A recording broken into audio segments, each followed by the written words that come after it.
பிரியமானவர்களே, எப்படி இருக்கிறீங்க?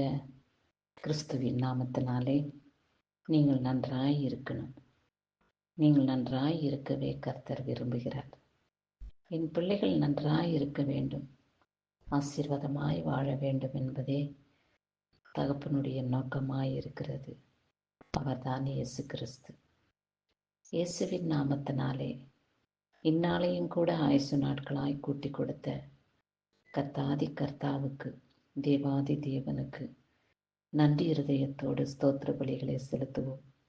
அவருடைய மகிமுள்ள கரம் நம்மளை இம்மட்டுமாய் தாங்கி வழிநடத்தி பாதுகாத்து ரட்சித்த தயவுக்காக அவருக்கு கோடி கோடி ஸ்தோத்திரங்களை ஏறெடுப்போம்.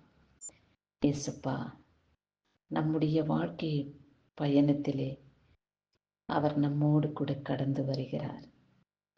நம்மை பார்த்து அவர் பேசுகிறதான வார்த்தை, பயப்படாதே என் மகனே, என் மகளே, பயப்படாதே. உலகத்தின் தத்தளிப்பை கண்டு, உலகத்தில் நடக்கும் அநியாய அக்கிரமங்களை கண்டு பயப்படாதே. நான் உன்னோடு கூட இருக்கிறேன். இந்த உலகத்தில் நடக்கும் எல்லா விதமான அசுத்தமான வழிகளை விட்டு பரிசுத்தமான வழியை தெரிந்து கொண்டு என்னோடு கூட நீ உருவாட தொடர்புள்ளவளாய் இருக்க நான் விரும்புகிறேன். உன்னோடு கூட நான் பேச ஆசைப்படுகிறேன். நீ என்னோடு கூட பேசி என்னோடு கூட நீ சஞ்சரித்து நிலைத்திருப்பாயா என்று நம் ஒவ்வொருவரையும் கர்த்தர் பார்த்து கேட்கிற வார்த்தை இதுதான். ஆகையாலே நாம் ஒன்றுக்கும் கவலைப்படாமல் பயப்படாமல் தேவனை பற்றி அவரோடு கூட எந்நாளும் நிலைத்திருந்து ஆசீர்வாதமாய் வாழ கர்த்தர் நமக்கு கிருபை செய்வாராக. சரி, இந்நாளிலே கர்த்தர் நமக்கு கொடுக்கப்பட்டுள்ள வார்த்தை என்ன என்று பார்ப்போம். உன் வழிகளையெல்லாம் அவரை நினைத்துக்கொள், அப்பொழுது அவர் உன் பாதைகளை செவைப்படுத்துவார் என்று நீதிமொழிகள் 3ஆம் அதிகாரம் 6வது வசனத்திலே இப்படியாய் சொல்லியுள்ளது. நாம் எந்த வேலை செய்தாலும், எந்த வார்த்தைகளை பேசினாலும் நாம் கர்த்தர் நம்மோடு கூட இருக்கிறார், நம்மை பார்க்கிறார் என்று அவருடைய வழிகளிலே நடக்க நாம் முயற்சிக்க வேண்டும். அவர் சத்தியத்தின் பாதையிலே நடக்க நாம் நினைக்க வேண்டும். உன் வழிகளெல்லாம் அவரை நினைத்து கொள்ளும் பொழுது உன்னை காக்க அவர் வல்லவராய் இருக்கிறார். உன் பாதைகளை செவ்வைப்படுத்த அவர் நீதி உள்ளவராய் இருக்கிறார். என் மகன், என் மகள் வாழ்கிறதான வாழ்க்கை எனக்கு பிரியமான வாழ்க்கையாய் இருக்கிறபடியினாலே அவருடைய வாழ்க்கையை நான் ஆசீர்வதிப்பேன்.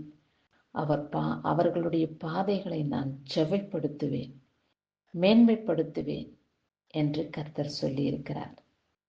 அவர் சொன்னதை செய்வார், செய்வதைத்தான் அவர் சொல்லுவார் என்பதை நாம் உணர வேண்டும்.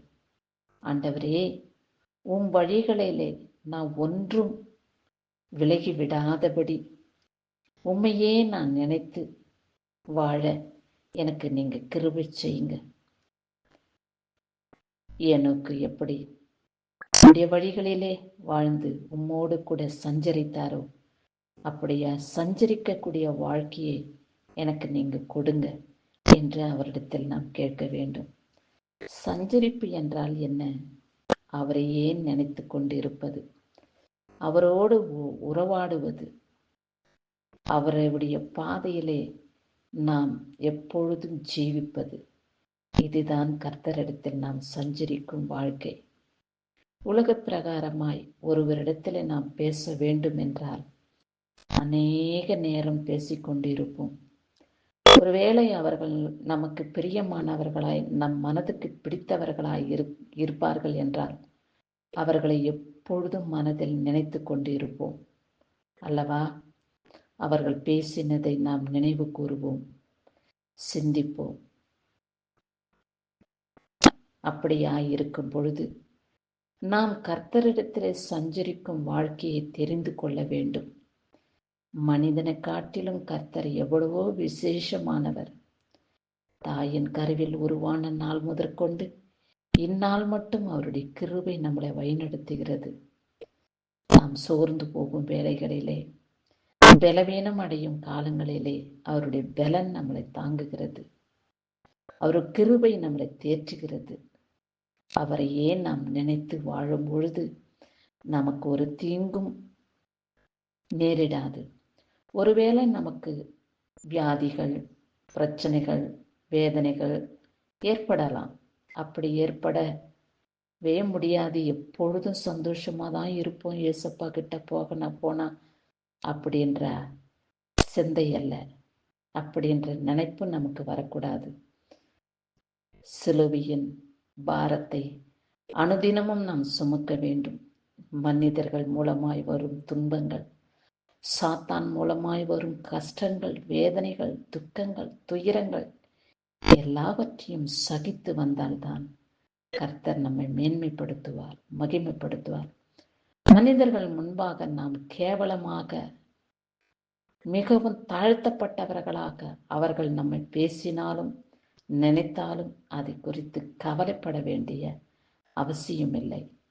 இந்த உலகத்தை சிருஷ்டித்த ராஜா நம்மை விரும்பும் பொழுது, ராஜாவுக்கு முன்பாக நாம் பிள்ளைகளாக ஜீவிக்கும் பொழுது அனைத்தும் அவருக்கு முன்பாக தூசாக காணப்படுகிறது என்பதை நாம் உணர்ந்து அவரையே நம்பி ஜீவிப்போம். அவரோடு கூட இணைந்திருப்போம். அவர் வழிகளிலே நடந்து செவ்வையான பாதைகளை நடத்த, அவர் நம்மை நடத்த ஆயத்தமாயிருப்போம். கிறிஸ்துவுக்கு சதா காலங்களிலும் எப்பொழுதும் ஸ்தோத்திரம் செலுத்த வேண்டும். லெந்து நாட்களை தொங்குகிற இந்த நாள் மிகவும் ஆசீர்வதிக்கப்பட்ட நாளாகவும், இந்த நாளிலிருந்து நாம் ஏறெடுக்கும் ஒவ்வொரு ஜப குறிப்புகளையும் விண்ணப்பங்களையும் கர்த்தர் விரும்புகிறபடி நாம் அவர் பாதையிலே நிலைத்திருந்து உபவாசத்தின் மேன்மையை கண்டடைந்து ஆசீர்வாதத்தை பெற்றுக்கொண்டு அவர் மகிமையிலே நாமும் நிலைத்திருந்து ஜீவிப்போம். கிறிஸ்துவுக்கு சதா காலங்களில் துதி உண்டாவதாக. ஆமேன்.